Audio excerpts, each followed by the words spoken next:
My son Leo has a new friend. His name is Simon. I should be happy about this, right? Leo's always been a quiet kid, more interested in his books than in making friends. But this new friendship, it's strange, it's unsettling.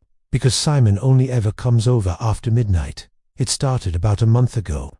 I was up late, working on a deadline, when I heard a soft tapping at Leo's bedroom window. I figured it was just a tree branch scraping against the glass in the wind. But then I heard murmuring. 2 voices. One was Leo's, the other was unfamiliar. I crept down the hallway and pressed my ear to his door. They were laughing, quiet, muffled laughter.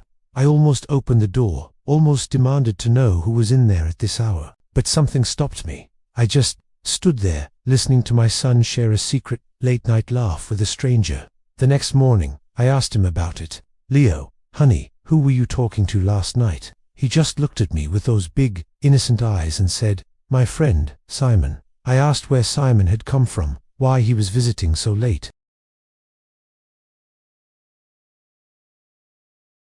That sent a shiver down my spine, but I tried to brush it off.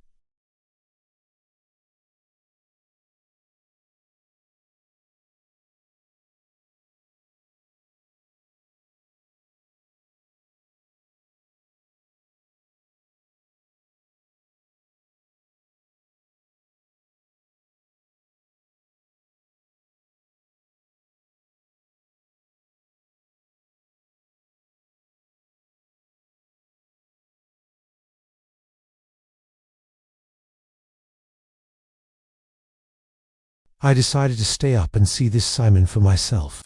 I turned off all the lights in the house, sat in the dark living room, and waited. The clock ticked past midnight.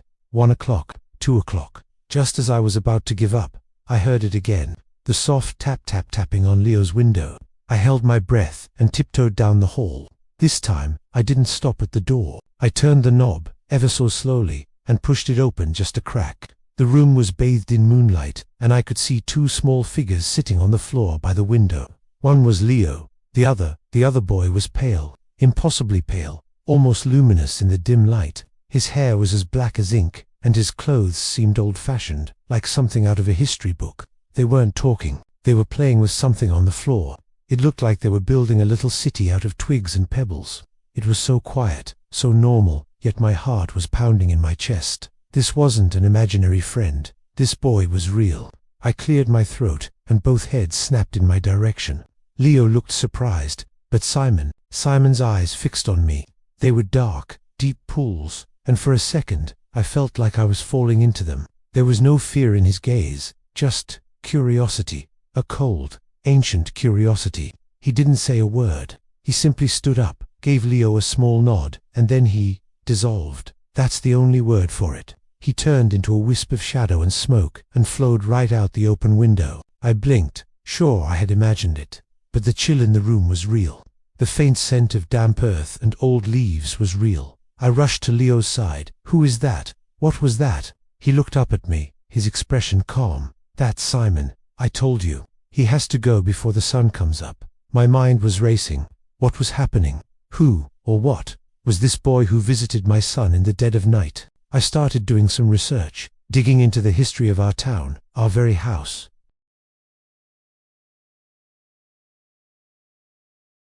He told the story of a young boy named Simon who lived in our house. He had fallen ill with a rare condition that made him sensitive to sunlight. He spent his days indoors, only venturing out after dark. One night, he slipped while climbing a tree in the backyard and was gone. He was 10 years old, the same age as Leo. I looked at the faded photograph in the article.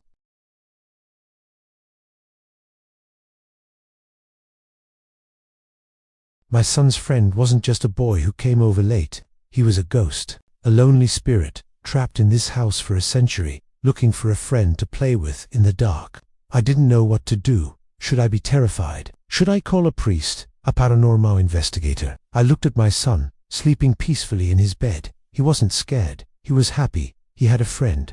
How could I take that away from him? But how could I let him play with a ghost? The next night, I waited again. The tapping came, just after midnight.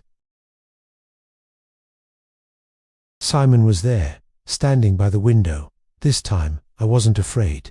I looked at him, this lost little boy from another time. Simon, I said softly. His dark eyes met mine. Leo's not feeling well tonight. He needs to rest. I expected him to argue, or to just disappear like before, but he simply nodded. A flicker of sadness crossed his pale face.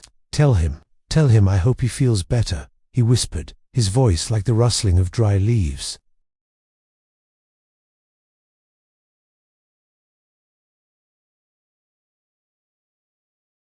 Maybe it's silly, but it makes me feel better. The tapping hasn't come back since that night. Leo has been asking about Simon. He misses his friend. I tell him Simon had to go away, that maybe he'll come back someday. I see the sadness in my son's eyes, and my heart breaks a little.